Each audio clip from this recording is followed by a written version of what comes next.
Hey guys, welcome back. This is the hip mobility and stretch session. So we're just going to be going through a very quick series that is going to do wonders for opening up your hips. We're going to be spending some time in the deep squat slash knee bend position. We're going to look at the Cossack squat, a low lunge to a crescent lunge, and a side sit position with some lateral flexion. This is going to be a great session to just get you mobilized, get you moving if you've been sedentary for a while, or this will be a great cool down after a more intense workout. All right, let's get into it. So our first position that we're going to explore today is the deep squat. We're going to spend 2 minutes here, and you can go through any variations that are going to work for you. So I'm settling into the deep squat, lifting the hips and lowering the hips a few times. That just helps me sink in, helps me open the hips a bit. Just settling in there. I'm going to do some weight shifting and just kind of press on the knee and pry the hip open one at a time. I'm not pushing into any painful positions here, but just finding a good position and a good stretch that feels right for me. So I invite you to explore this, take the time for any variations that are going to work for you, but try to stay connected to your breathing and try to identify the areas in your body that you can relax and let go of any excessive tension. So kind of going into a forward fold here, cradling my elbows, still opening my hips and allowing my torso to just fold forward, finding some length in the back. Going to more of those overhead reaches next. Grabbing the opposite ankle, using that to give me some stability, and open my opposite hand, rotate open through my thoracic spine.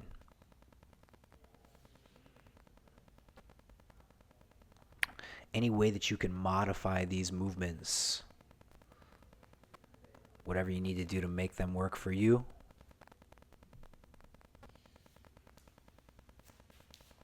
And I'm going to transition to a knee bend next. And today I'll just kind of spend some time opening the hips in this knee bend. Nice long spine, strong core, strong in the feet. It's been about 2 minutes. I'm going to make a transition next to squat shifting, sometimes called a Cossack squat. I'm going to set up a nice wide base, and I'm going to keep my hands in contact with the ground as I'm still getting warm here. And I'm just going to shift from side to side, try to sink into my hips. You can get my inner thighs, my adductors a nice stretch, and get some strength and compression in my hip creases, hip flexors. Really just spending more time in these positions, giving my body adequate support that it needs to control itself in this expanded range of motion.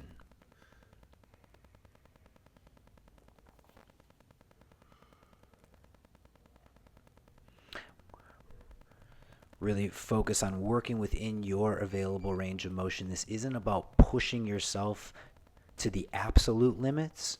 It's about respectfully pushing your body, encouraging your body to adopt new ranges of motion. And that only comes when we have got this combination of strength and stability, but also relaxation. So you want to make sure that you're breathing.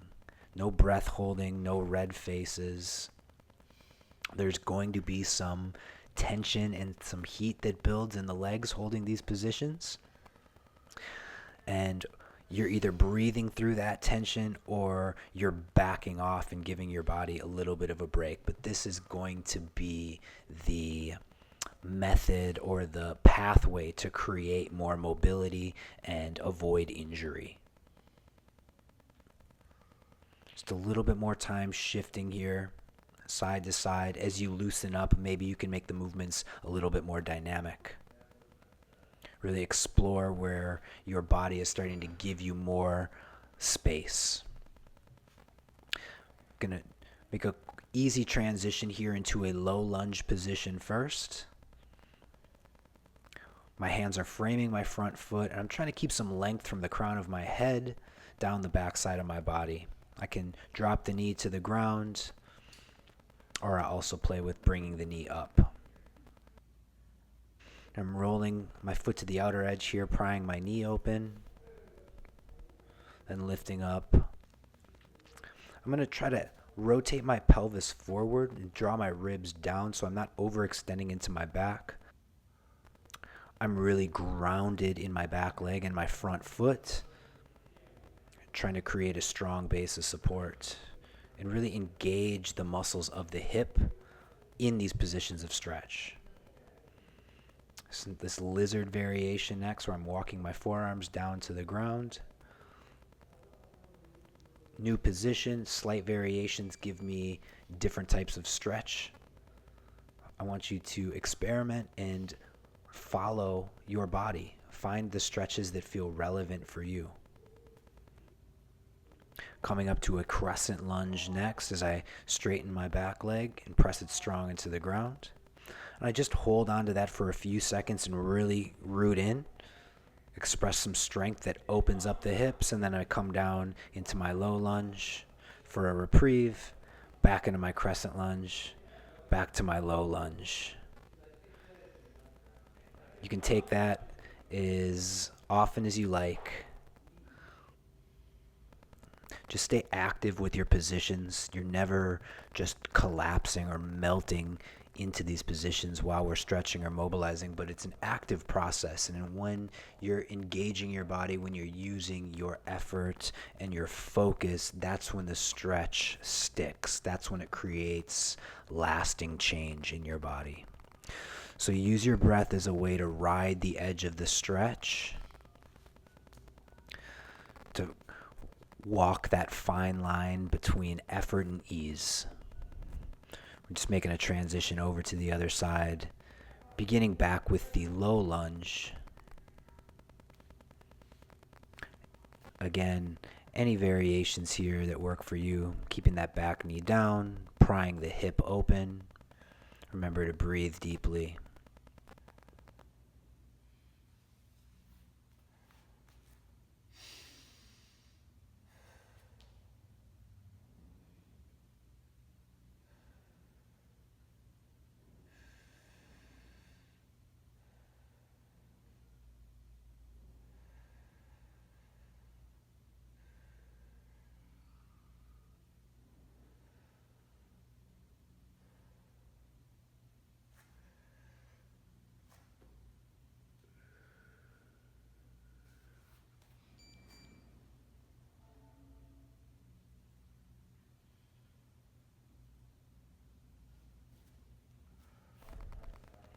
And I'll make that transition up to my crescent lunge next. Lifting the back knee, strengthening that back leg as I push down into the ground and lift my upper body up perpendicular to the ground. Hold that for just a few seconds, really ground my feet, create the stretch, and then drop back down to the low lunge. These little flossing movements, moving in and out of the hip. Back into my crescent lunge.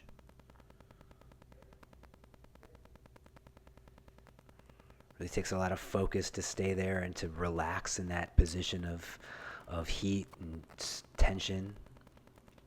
And I'm recovering more in my low lunge position here.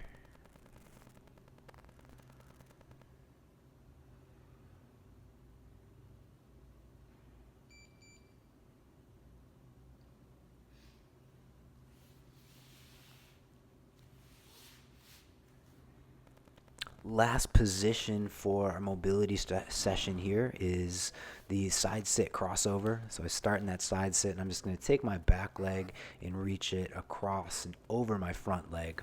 And this is probably my favorite hip stretch. I'm going to add an overhead reach. And I'm just going to spend some time letting my hips open up while in this position.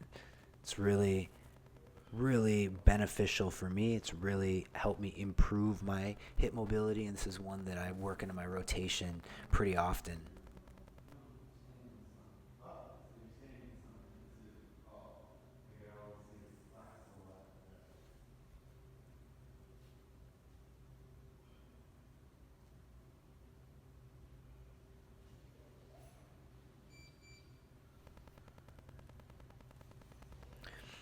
I try to keep my spine as long as possible. And as I add these little variations here, prying the hip open, leaning forward, I really try to make sure that I'm feeling the stretch in the posterior hip. I feel the stretch in my glutes. And I'm not overstressing my knee. So this is really why I take the time to open up the hips first, melt into my hips, and make sure that they're unstuck, unglued, because otherwise the stress goes right into the knee, and that's not something that I'm looking for. But when you can get the hips to open and really loosen up, let go of some of that tension that they like to hang on to, then you can really, really feel the deep opening. But again, that all comes from patience and mindfulness and just giving your body that time to open. So often we are just in a rush and we want to pry things open. We want to try to impose our will to create these stretches, and the body really meets that agenda with resistance. So starting to view this work as more of a collaboration, as more of an opportunity to connect and create a dialogue with your body, and that's when some productive work can really be done. So just a few more light hip stretches. This cross sit position with a forward fold is really nice. Simple stuff, but how often do we do it in our busy modern day lives?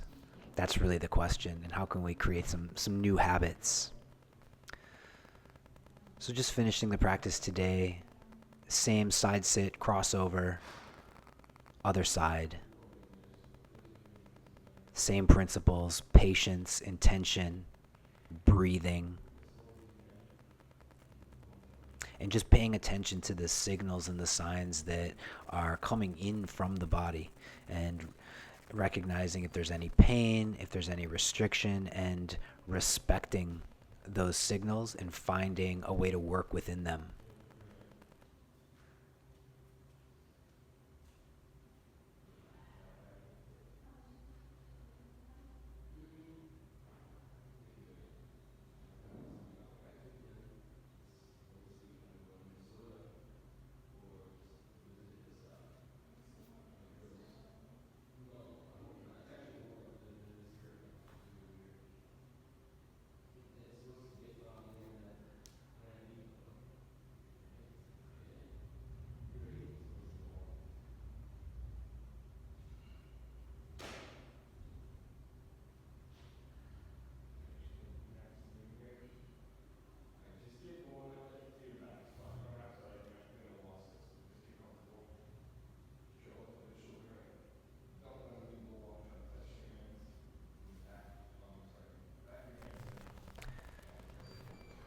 And just finishing with another cross sit forward fold. And that's going to bring us to the end of our practice today. I want to thank you for joining me for some of this restorative mobility work, and we'll see you in future workouts.